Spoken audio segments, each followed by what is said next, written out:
चौथी पंचवर्षीय योजना के बाद 1974 से 1979 तक यानी जो है 1974 से 79 तक जो है पांचवी पंचवर्षीय योजना चलाई गई।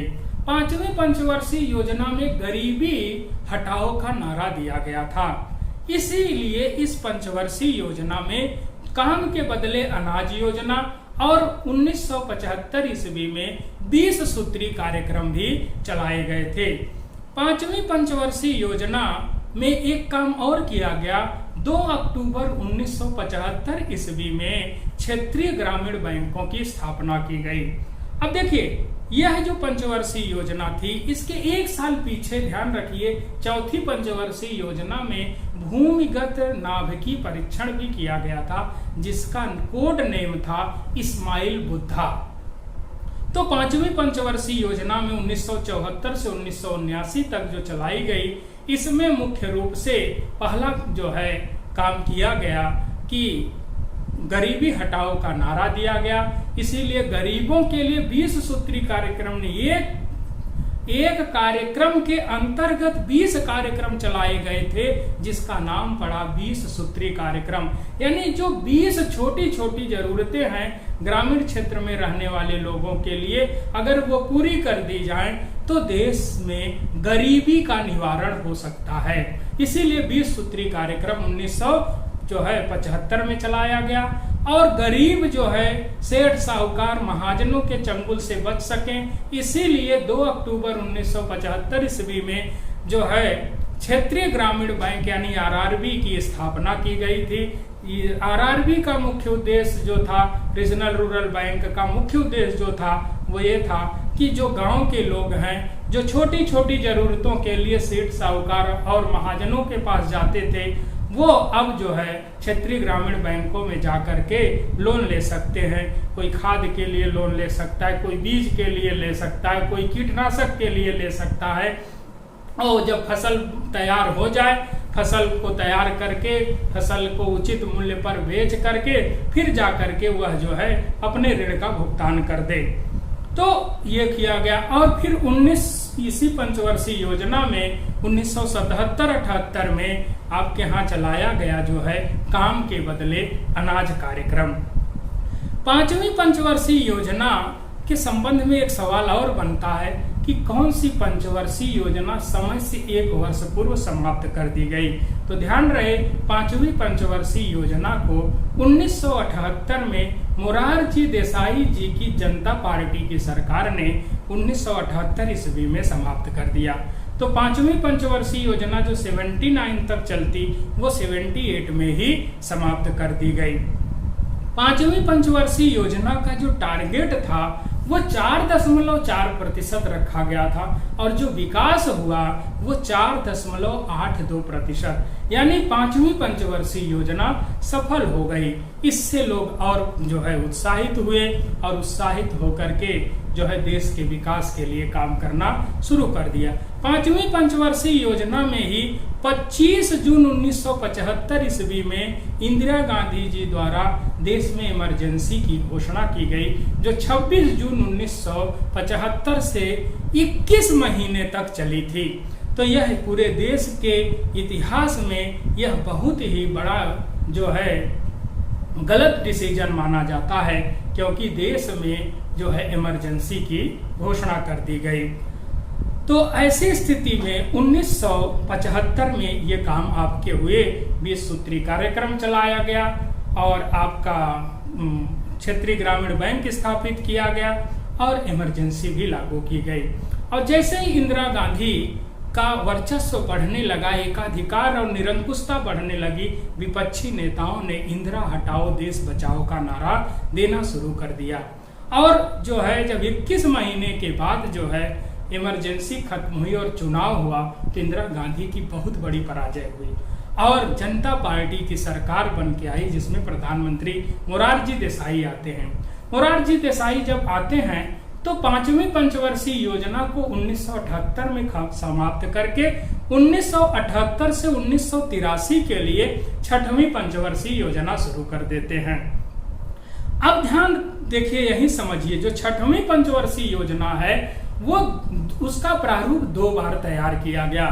एक बार 1978 से 1983 के लिए मोरारजी देसाई जी द्वारा बनाई गई, और फिर जब 1980 में इंदिरा गांधी प्रधानमंत्री बनती हैं तो इस पंचवर्षीय योजना को, छठवीं को, जिसे मोरारजी देसाई जी चलाए थे, उसे 1980 में बंद करके 1980 से 85 के लिए फिर से छठवीं योजना बना दी।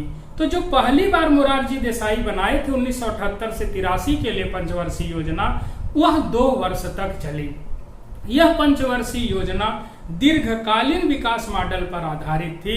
इसमें मुख्य रूप से जो है योजना के अंदर योजनाएं चल रही थी। इसीलिए 1978 से 83 वाली जो 2 वर्ष योजना चली, यानी 1980 तक, उसको कहा जाता है रोलिंग प्लान, यानी अनवरत योजना। अब यहाँ भी प्रश्न बनता है कि रोलिंग प्लान का कॉन्सेप्ट किसने दिया? तो रोलिंग प्लान भारत में 1978 से 80 तक चला। इस प्लान का कॉन्सेप्ट गुन्नर मिर्डल ने अपनी पुस्तक एशियन ड्रामा में दिया था। ये योजना जो होती है रोलिंग प्लान, इसको कहा जाता है योजना के अंदर योजना, यानी कुछ योजनाएं 1 वर्ष से कम समय की होती हैं, कुछ योजनाएं 1 से 5 वर्ष के बीच की होती हैं, और कुछ योजनाएं 5 से 15 वर्ष के बीच की होती हैं। तो इसलिए योजनाओं के अंदर जो योजना होती है उसी को रोलिंग प्लान कहा जाता है। फिर पूछता है भारत में रोलिंग प्लान कब से कब था? तो आप कहेंगे भारत में रोलिंग प्लान 1978 से 80 तक था। तो अब ध्यान से देखिए, पहली, दूसरी, तीसरी पंचवर्षीय योजना लगातार चली। फिर तीसरी के बाद 3 वर्ष का अवकाश हो गया 1966 से 69 तक। फिर 69 से 74, 74 से 78 तक जो है 2 पंचवर्षीय योजनाएं लगातार चली, यानी चौथी और पांचवी। चौथी, पांचवी के बाद 2 वर्षों का योजना अवकाश हो गया, यानी 1978 के बाद 79 और 80 के बीच।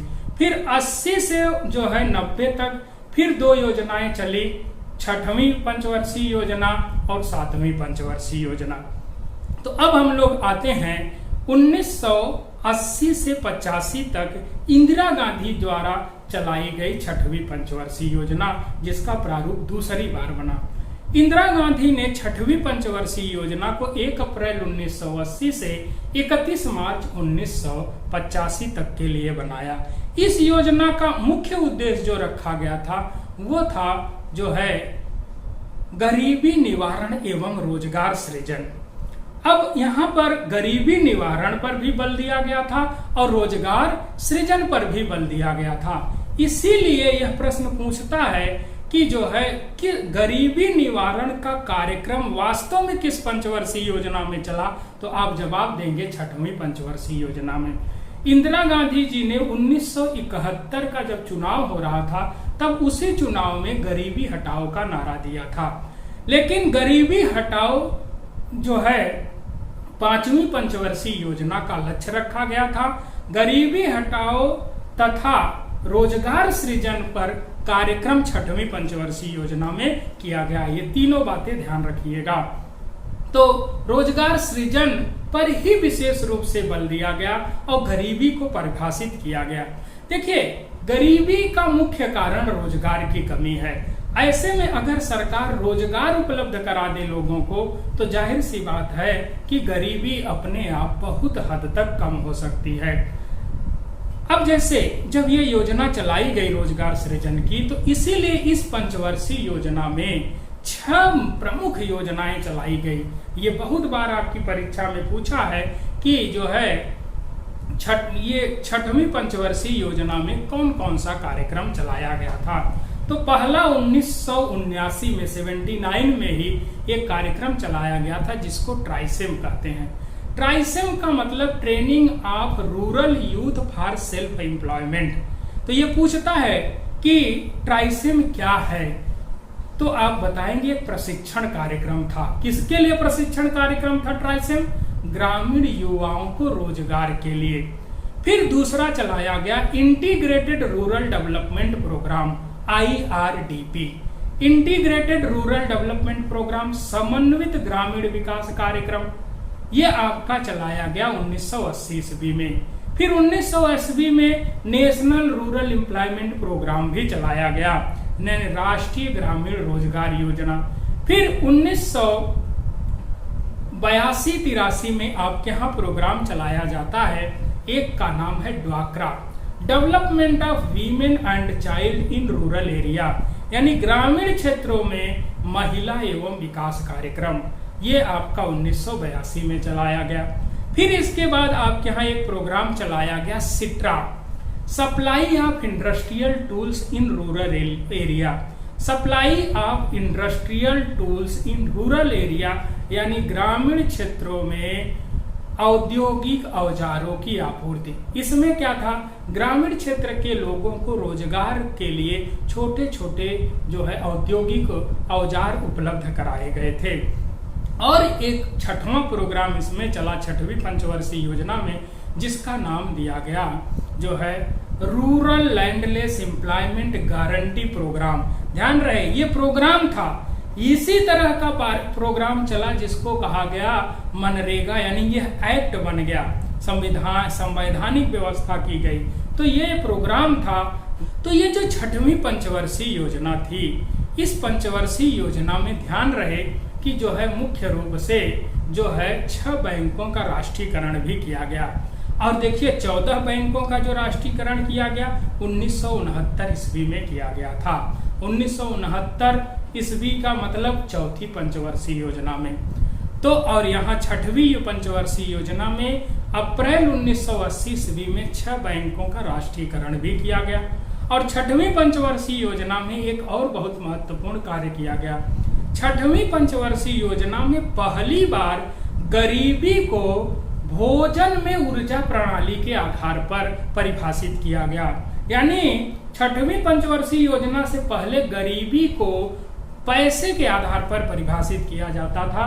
यानी एक व्यक्ति एक महीने में अगर 49 रुपए भी खर्च करने में सक्षम नहीं है तो वो गरीब माना जाता था। लेकिन 1980 से 85 के बीच जब 6वीं पंचवर्षीय योजना इंदिरा जी ने लागू किया तो इसमें पैसे के आधार पर नहीं बल्कि भोजन में ऊर्जा प्रणाली अर्थात कैलोरी के आधार पर गरीबी को परिभाषित किया। और कहा गया कि अगर कोई व्यक्ति ग्रामीण क्षेत्रों में रहता है, प्रतिदिन प्रति व्यक्ति 2400 कैलोरी का भोजन खरीद पाने में सक्षम नहीं है तो उसे गरीब माना जाएगा।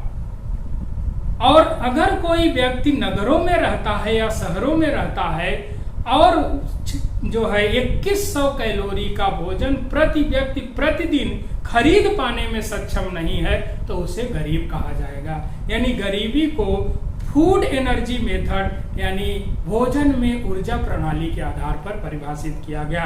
6वीं पंचवर्षीय योजना भी हमारी सफल सिद्ध हुई क्योंकि इसमें 5.2% के मुकाबले 5.7% विकास दर प्राप्त हुआ था।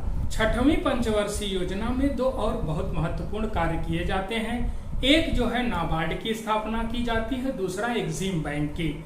नाबार्ड का फुल फॉर्म है national bank for agriculture and rural development और ये मुख्य रूप से कृषि विकास के लिए एक राष्ट्रीय बैंक माना जाता है। तो ये भी कई बार परीक्षा में पूछा गया है, कृषि विकास का राष्ट्रीय बैंक किसे कहा जाता है, तो आप कहेंगे नाबार्ड को। नाबार्ड कोई बैंक नहीं है बल्कि यह एक वित्तीय संस्था है जो क्षेत्रीय ग्रामीण बैंक, भूमि विकास बैंक और सहकारी बैंकों को ऋण सुविधा उपलब्ध कराता है और नाबार्ड सीधे आरबीआई के अधीन कार्य करता है।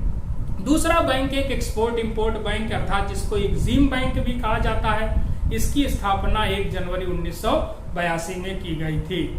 अब हम लोग आते हैं जो है 7वीं पंचवर्षीय योजना जिसको 1985 से 1990 के बीच चलाया गया। 7वीं पंचवर्षीय योजना में मुख्य रूप से उदारीकरण पर बल दिया गया था। उदारीकरण का मतलब यह है तो भारत में आंशिक उदारीकरण की शुरुआत जो है राजीव गांधी द्वारा की जाती है। राजीव गांधी जी ने बहुत महत्वपूर्ण 2 कार्य किए। पहला उन्होंने यह किया कि जो है नए ग्रामीण क्षेत्र के प्रतिभावान युवाओं के लिए नवोदय विद्यालयों की स्थापना की और दूसरा महत्वपूर्ण इन्होंने काम किया विदेशी कंपनियों को भारत में ले आए। तो ये आंशिक उदारीकरण की शुरुआत होती है यहीं पर। इसी पंचवर्षीय योजना में 1988 ईस्वी में सेबी की स्थापना की जाती है। ध्यान रहे, पूछता है सेबी का मुख्य कार्य क्या है, तो सेबी शेयर बाजार पर कंट्रोल करता है। सेबी को कहा जाता है security and exchange board of India, अर्थात भारतीय प्रतिभूति एवं विनिमय बोर्ड। इसका काम है शेयर बाजार पर नियंत्रण स्थापित करना।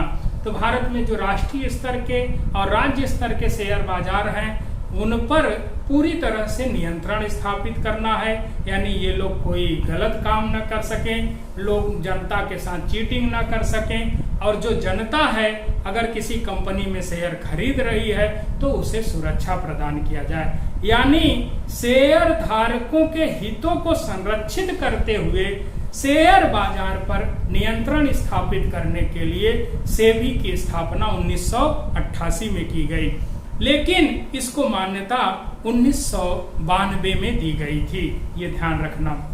अब हम लोग आते हैं इस योजना में दो प्रमुख योजनाएं और चलाई गई। तो 7वीं पंचवर्षीय योजना में दो योजनाएं चलाई गई। एक का नाम था जवाहर रोजगार योजना, जो आपके ग्रामीण क्षेत्रों में रोजगार के लिए चलाई गई थी, और दूसरी का नाम था नेहरू रोजगार योजना।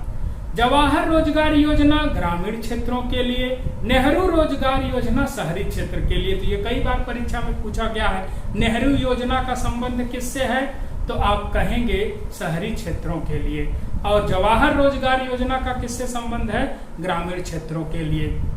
यह पंचवर्षीय योजना अपने अंतिम दिनों में यानी 89-90 तक आते आते जो है आर्थिक संकट का शिकार हो गई। इसके बावजूद भी यह पंचवर्षीय योजना 5% के मुकाबले 6% विकास दर हासिल की और सफल मानी गई। यानी 5वीं पंचवर्षीय योजना भी सफल हुई, 6वीं पंचवर्षीय योजना भी सफल हुई, 7वीं पंचवर्षीय योजना भी सफल हुई। तो यहाँ पर जो अब तक 7 पंचवर्षीय योजनाओं में आपकी पहली पंचवर्षीय योजना सफल हुई, दूसरी, तीसरी, चौथी पूरी तरह से फ्लॉप हो गई, फिर इसके बाद 5वीं, 6वीं, 7वीं सफल हुई। अब इसके बाद 1990 से लेकर 92 तक फिर 2 वर्षों तक कोई योजना नहीं चलाई गई। तो पंचवर्षीय योजनाओं के इतिहास में 1951 से लेकर के अब तक जितनी पंचवर्षीय योजनाएं चली हैं 12वीं पंचवर्षीय योजनाओं तक 3 बार पंचवर्षीय योजनाओं में ब्रेक हुआ है। एक 1966 से 69 तक यानी 1966 से 69 तक, दूसरी बार आपका 1979-80 में, और तीसरी बार 1990 से 92 के दौरान। तो जो दूसरी बार है वो 78 से 80 भी आप पढ़ेंगे, उसके बारे में भी चर्चा करेंगे हम लास्ट में। तो 1990 से 92 तक फिर 2 वर्ष तक योजनाएं नहीं चलाई गई। इस बार जो योजनाएं नहीं चलाई गई 2 वर्ष 1990 से 92, उसका मुख्य कारण राजनैतिक एवं आर्थिक संकट था। ज्यादातर इसमें आर्थिक संकट का ही मुख्य रोल था। 1989 से पूरी दुनिया में जो है 2 बहुत बड़े संकट उत्पन्न हुए। एक जिसको कहा जाता है खाड़ी युद्ध, इराक और कुवैत वाला, दूसरा जो है सोवियत संघ रूस का विखंडन। अब ये तो बड़ी बड़ी घटनाएं जब पूरे विश्व में उत्पन्न हुई तो इनके कारण जो है पूरी दुनिया में कच्चे तेल के दाम बहुत तेजी से बढ़ने लगे, और नतीजा यह हुआ कि भारत में उसका बहुत ही ज्यादा बुरा प्रभाव आर्थिक रूप से पड़ा। तो 1989, 90 और 91 तक भारतीय अर्थव्यवस्था आर्थिक संकट में फंस गई। भारतीय अर्थव्यवस्था दिवालिया होने के कगार पर पहुंच गई। भारत के पास विदेशी ऋण 72 अरब डॉलर का हो गया था। कोई भी देश भारत को ऋण देने को तैयार नहीं था, और भारत में राजनीतिक अस्थिरता थी। जो है राजीव गांधी के बाद जो है यहाँ पर विश्वनाथ प्रताप सिंह के बाद जो है चंद्रशेखर सिंह यहाँ के प्रधानमंत्री बनते हैं। विश्वनाथ प्रताप सिंह इस्तीफा दे देते हैं। आपसी राजनीतिक जो है खींचातानी की वजह से फिर बलिया के चंद्रशेखर सिंह प्रधानमंत्री बनते हैं, 7 महीने तक कार्यकाल चलाते हैं। आर्थिक संकट के कारण खजाना खाली हो चुका था, देश का आयात बढ़ता जा रहा था, देश को कोई ऋण देने को तैयार नहीं था, देश की अर्थव्यवस्था पूरी तरह से बंद अर्थव्यवस्था थी। 72 अरब डॉलर का जो है हमारे पास कर्ज हो गया था, विश्व बैंक कर्ज देने को तैयार नहीं था। अब ऐसे में देश के पास कोई और विकल्प नहीं था। और तीसरी एक समस्या, खाड़ी युद्ध के कारण कच्चे तेल के दाम बहुत तेजी से बढ़ रहे थे। हमारा विदेशी मुद्रा भंडार 21 दिन के आयात के लिए भी नहीं था। यानी हर देश अपने पास कम से कम इतना विदेशी मुद्रा भंडार तो अवश्य ही रखता है कि वो संकट में 3 महीने का जो है आयात कर सके अपनी मूलभूत जरूरतों को। और उस दौर में हमारे पास 21 दिन के आयात के लिए भी विदेशी मुद्रा भंडार नहीं था।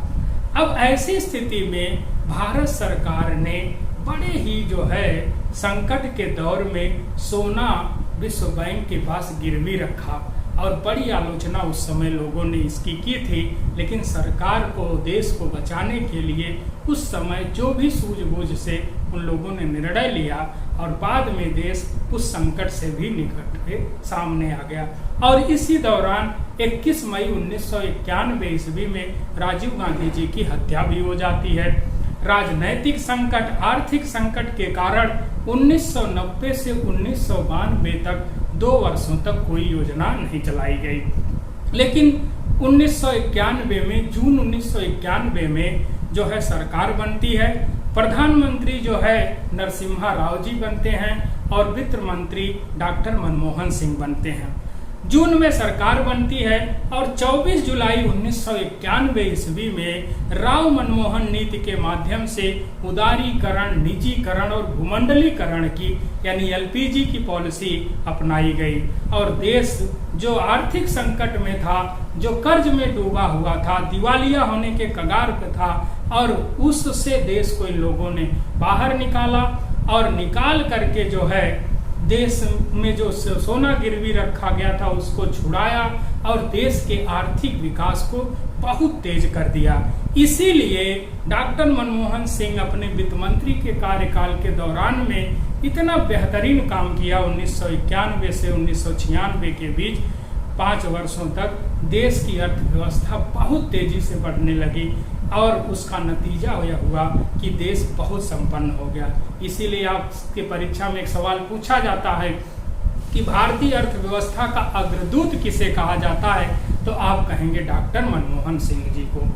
और प्रधानमंत्री के रूप में भी उन्होंने बहुत बढ़िया काम किया। अब उनकी अच्छाइयाँ लोगों को सामने दिखाई देने लगी हैं। अब लोग महसूस कर रहे हैं कि वाकई वो जो है बोलते कम थे और काम ज़्यादा करते थे।